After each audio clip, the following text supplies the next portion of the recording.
बिहार चुनाव संपन्न हो गया, एनडीए को बड़ी जीत मिल गई। लेकिन इस चुनाव के कई ऐसे पहलू हैं जो चर्चा में बने हुए हैं और आगे भी इन पर चर्चा होती रहेगी। जब भी नतीजों की समीक्षा होगी तो ये सवाल उठेगा कि आखिर महागठबंधन का इस कदर बुरा हाल क्यों हुआ। तो माना यह जा रहा है कि जो फ्रेंडली फाइट वाली सीटें थी दर्जन भर, उन्होंने उनके आपस के फूट को उजागर कर दिया और कमोबेश हर सीट पर इसका प्रभाव दिखा। एनडीए के नेता कई बार कहा भी करते थे कि भाई वाम दल हो, मुकेश सहनी हो या कांग्रेस हो और तेजस्वी हो, ये एक दूसरे को हराने में लगे हुए थे और अपना अपना चुनाव खुद लड़ रहे थे। फ्रेंडली फाइट के नाम पर क्या कुछ हुआ है और उसका असर क्या हुआ पूरे बिहार में, इस पर चर्चा करेंगे। हमारे साथ हमारे वरिष्ठ सहयोगी राकेश रंजन जी हैं। राकेश जी, ये फ्रेंडली फाइट वाली जो सीटें थी वहां क्या हुआ, जनता को भी दिलचस्पी होगी और हम भी जानना चाहेंगे, हमारे दर्शकों को बताना चाहेंगे कि उनमें नतीजा क्या हुआ। देखिए, फ्रेंडली फाइट तो समझ में आने वाली बात ही नहीं है। जब फाइट हो रही है तो वो फ्रेंडली हो ही नहीं सकती और यही चीज़ हुआ। लेकिन फ्रेंडली फाइट होने की जो बड़ी वजह है वो ये है कि महागठबंधन के दल आपस में किसी समझौते पर नहीं पहुंच सके, कोई समन्वय नहीं दिखा और इससे अगर आप देखिए तो जनता के बीच एक गलत संदेश गया। संदेश ये गया कि महागठबंधन के दलों के बीच एका नहीं है और जब उन्हें लगा कि जब ये अभी सरकार बनी नहीं है, उससे पहले ही जब इनकी ये हालत है कि ये कुछ सीटों पर सामंजस्य नहीं बिठा पा रहे हैं, तो फिर बाद में क्या होगा। तो ये संदेश जो है वो बहुत खराब गया और उसकी कीमत भी महागठबंधन को चुकानी पड़ी है। क्योंकि जब आप समन्वय नहीं कर पाते हैं, सीटों का समझौता सही तरीके से नहीं होता है, तो जो नेतृत्व करता होते हैं उन पर भी सवाल उठता है कि आप सबको साथ में लेकर नहीं चल पा रहे। यहां पर तेजस्वी यादव जो हैं वो सीएम फेस थे महागठबंधन की तरफ से, मुकेश सहनी डिप्टी सीएम के फेस थे महागठबंधन की तरफ से और फिर कांग्रेस की जो है यहां पर थी ही। तो अब अगर इनके बीच ही समन्वय नहीं हुआ और कई सीटों पर जो है आपस में टकराव देखने को मिला। आप चैनपुर सीट की बात कर लीजिए, जो सीएम के फेस है तेजस्वी यादव महागठबंधन की तरफ से और महागठबंधन के डिप्टी सीएम के फेस मुकेश सहनी, उन दोनों की पार्टी आपस में यहां पर चुनाव लड़ रही थी। इसी तरह से मुकेश सहनी का जो घर है गौरा बौराम, वहां पर आप देखिए तो आरजेडी ने अपना सिंबल पहले ही दे दिया। क्यों, ये बात सही है कि बाद में उन्होंने अपने प्रत्याशी को हटने के लिए कहा, वो हटने के लिए तैयार नहीं हुए। लेकिन ये स्थिति आई क्यों? बिना समन्वय स्थापित किए सिंबल अगर आप बांट दे रहे हैं तो इसका मतलब यह है कि आपने अपने सहयोगी से पूछा ही नहीं और फिर सिंबल देने के बाद आप फिर कह रहे हैं कि अब वीआईपी यहां से चुनाव लड़ेगा। तो जो इस तरह की उहापोह महागठबंधन के अंदर दिखा है, उसकी कीमत भी महागठबंधन को चुकानी पड़ी है। हालांकि जिन सीटों पर फ्रेंडली फाइट हुई है उनसे जो कुछ बातें निकलकर सामने आ रही हैं, हम अगर उस पर गौर करें तो हम क्या देखते हैं। कुछ एक सीटें हैं जहां पर फ्रेंडली फाइट की वजह से जो है एनडीए प्रत्याशी को जीतने में सहायता मिली या उस फ्रेंडली फाइट की वजह से एनडीए का प्रत्याशी जीत गया। दूसरी बात क्या निकली कि ज्यादातर सीटों पर जो है फ्रेंडली फाइट में जो दो पार्टियां थी उसमें से किसी एक पार्टी को ही वोट पड़े, दूसरी पार्टी को वोट नहीं मिले। मतलब जनता ने किसी एक को चुना और उसको वोट किया महागठबंधन की तरफ से। तीसरी बात यह निकली कि जहां भी आरजेडी फ्रेंडली फाइट में रहा, चाहे वो कांग्रेस के साथ हो चाहे वो वीआईपी के साथ हो, तो वहां पर जो जनता थी उसने आरजेडी को वोट किया, न कि उसके साथ जो सहयोगी थे उनको वोट किया। जहां कांग्रेस जो है किसी फ्रेंडली फाइट में था आरजेडी को छोड़कर किसी और के साथ, तो दूसरे नंबर पर फिर लोगों ने कांग्रेस को वोट किया। ये चीज जो है इस फ्रेंडली फाइट के दौरान दिखी है। अब उसके एग्जाम्पल हम देख लेते हैं। जो तीन बातें हमने कही, पहली सीट है बछवाड़ा की सीट बेगूसराय की। यहां पर बीजेपी के सुरेंद्र मेहता चुनाव जीते हैं और उन्होंने कांग्रेस के शिव प्रकाश गरीबदास को 15,841 वोटों से पराजित किया है। अब यहां पर फ्रेंडली फाइट कांग्रेस का किसके साथ था? सीपीआई के साथ। तो वोट ज्यादा तो कांग्रेस को पड़े, लेकिन यहां पर सीपीआई को 21,588 वोट मिल गए और हार जीत का फासला कितना था?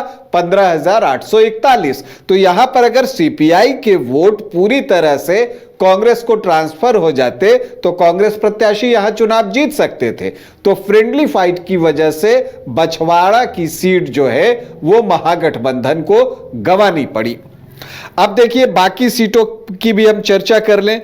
बेलदौर की सीट है, यहां पर कांग्रेस और Indian inclusive party IP Gupta की पार्टी के बीच फ्रेंडली फाइट थी। तो जैसा मैंने आपको कहा कि जहां आरजेडी फ्रेंडली फाइट में नहीं है और कांग्रेस है, तो लोगों ने कांग्रेस को ज्यादा वोट किया। वही बेलदौर में हुआ। यहां पन्नालाल सिंह पटेल ने कांग्रेस प्रत्याशी मिथिलेश कुमार को 35,175 वोटों से पराजित किया और यहां पर तनीषा भारती थी आईआईपी की, उनको सिर्फ 9,188 वोट मिले। मतलब उनके वोट अगर चले भी जाते कांग्रेस की तरफ तो उससे परिणाम पर असर नहीं पड़ता। लेकिन चूंकि यहां कांग्रेस और आईआईपी पार्टी चुनाव लड़ रही थी, तो ऐसे में जनता ने कांग्रेस को प्रेफरेंस दिया। जो महागठबंधन को वोट करना चाहते थे उन लोगों ने।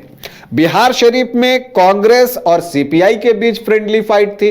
तो जैसा मैंने कहा कि आरजेडी छोड़कर अगर कोई है तो कांग्रेस को प्रेफरेंस, तो इसी वजह से कांग्रेस यहां दूसरे स्थान पर रहा। लेकिन जीत मिली बीजेपी के डॉक्टर सुनील कुमार को और वो 29,168 वोटों से चुनाव जीतने में सफल रहे। सीपीआई प्रत्याशी शिव कुमार यादव को सिर्फ 2,736 वोट आए। चैनपुर की सीट जिसकी की चर्चा बहुत थी, आरजेडी के भी प्रत्याशी थे, वीआईपी के भी प्रत्याशी थे।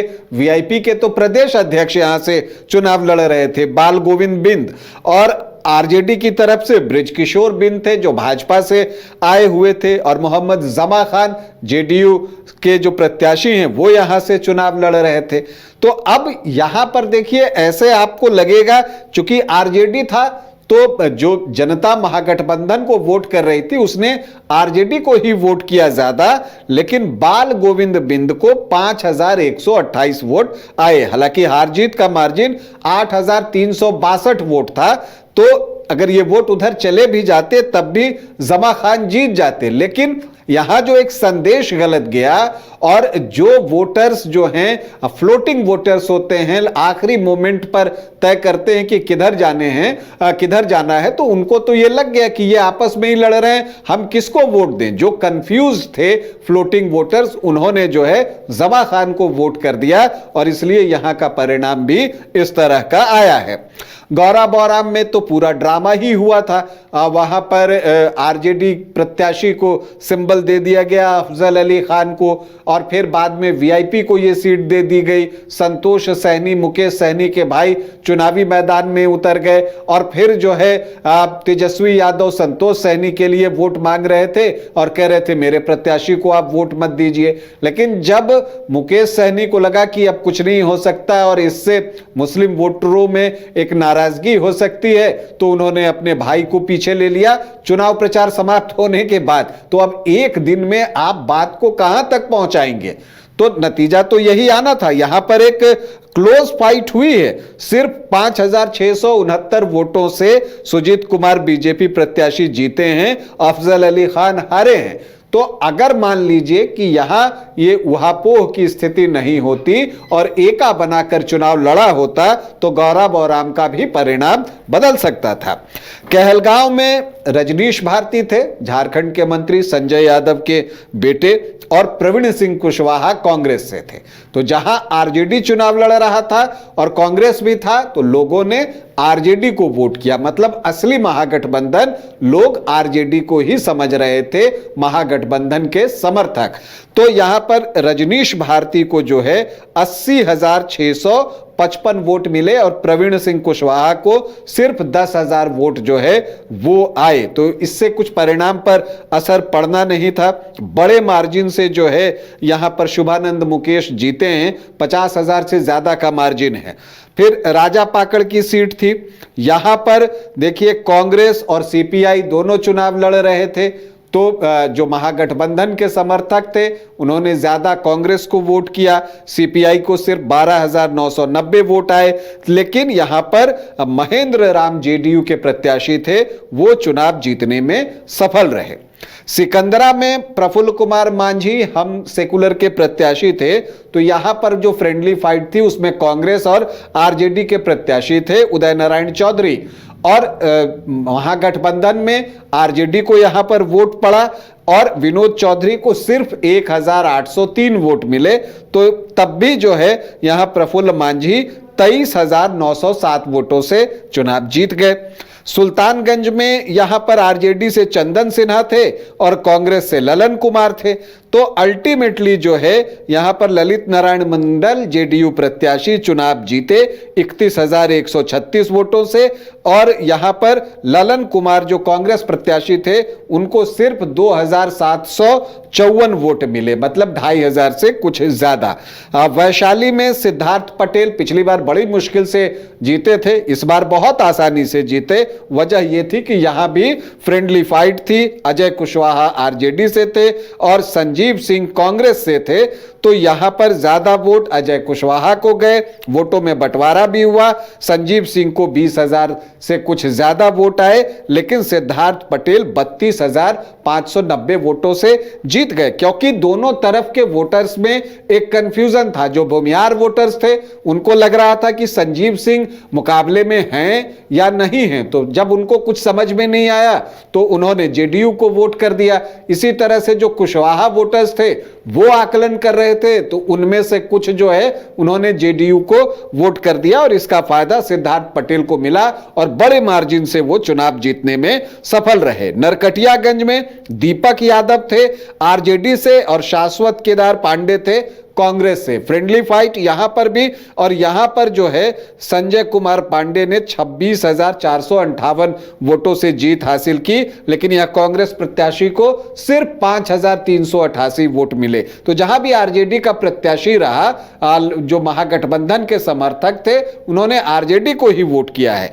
करगहर में तो फ्रेंडली फाइट का नतीजा यह हुआ कि जो लोग फ्रेंडली फाइट कर रहे थे, यहां पर संतोष कुमार मिश्रा और जो कांग्रेस से सिटिंग एमएलए थे और महेंद्र प्रसाद गुप्ता जो सीपीआई से थे, ये मुख्य मुकाबले से ही बाहर हो गए। यहां बीएसपी मुख्य मुकाबले में आ गई और यहां पर जीत मिली वशिष्ठ सिंह को, जेडीयू प्रत्याशी को। तो यह है 1 दर्जन सीटों का हाल। जितनी जगह फ्रेंडली फाइट हुई, हर जगह महागठबंधन को शिकस्त झेलनी पड़ी और बड़े मार्जिन से हार का सामना करना पड़ा। अगर एक हम गौरा बौराम सीट की बात छोड़ दें तो वहां पर जो है जीत उतनी बड़ी नहीं थी, और चैनपुर को जोड़िए तो 2 सीट जहां 10,000 से नीचे की जीत है एनडीए के पास। बाकी जगह पर जहां भी फ्रेंडली फाइट हुई, जीत का मार्जिन बढ़ गया, क्योंकि लोगों को लगा कि जब इनमें आपस में एका अभी नहीं है, और जो उनके समर्थक थे उनके अंदर भी जो है कंफ्यूजन था कि क्या हो रहा है क्या नहीं हो रहा, तो उसकी कीमत जो है चुकानी पड़ी। तो मुझे लगता है इससे महागठबंधन ये सबक लेगा आगे आने वाले चुनावों में कि चुनाव में फ्रेंडली फाइट जैसी कोई चीज नहीं होती। भले ही आप कह लीजिए कि ये हम स्ट्रैटेजिकली कर रहे हैं, रणनीतिक तौर पर कर रहे हैं, लेकिन उसका कोई फायदा होता नहीं, वो संदेश बहुत खराब जाता है। यानी जहां जहां फ्रेंडली फाइट हुई है वहां वहां नुकसान उठाना पड़ा है, ये स्पष्ट है। तो आने वाले दिनों के लिए, ये गठबंधन में आने वाले दलों के लिए एक सबक हो सकता है कि अगर फ्रेंडली फाइट होगी तो फिर नुकसान उठाना सबको पड़ेगा।